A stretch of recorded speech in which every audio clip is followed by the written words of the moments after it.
Hi, my name is Hannah, and today we're going to learn about lab safety.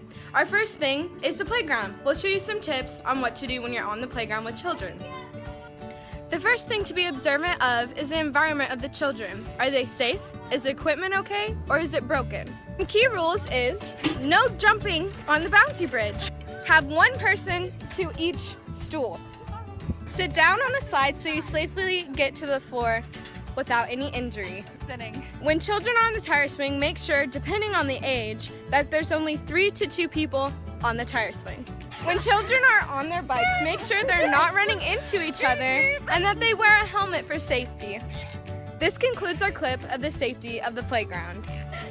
So this is the first year classroom. This is where we do the planning and stuff like that. So if you ever have any questions or concerns about the high school students, this is where you'll find Ms. Cunningham.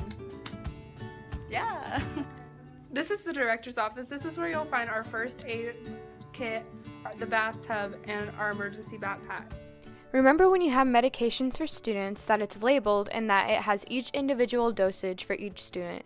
Make sure that all medication is put away in a locked place and is labeled so you know where the first aid and all the medication is at. This is our teacher workroom. You will find the book closet, the art closet, and the die cuts in this room.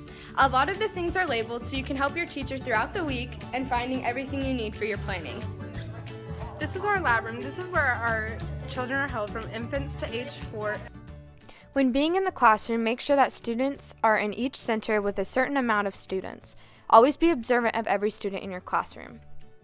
This is our little kids side, and on the other side we have our big kids side. Each side must have appropriate equipment for each student and each age group.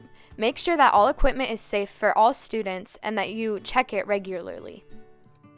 This concludes our classroom and commons area section. This is the safe room. This is where you'll come for your tornado drills and your IOC drills.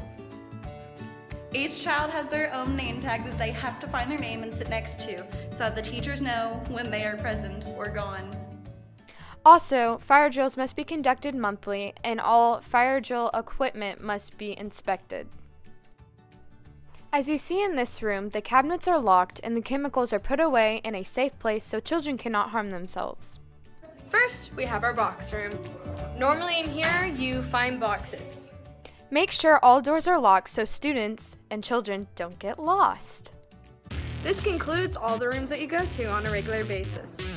Next, it's kind of self-explanatory. Next, we have our prop box room, and look, it's finally all organized and fantastic. There's Anna. Our fifth classroom is the infants, and this teacher is Miss Amber. This is a little bit about This is our second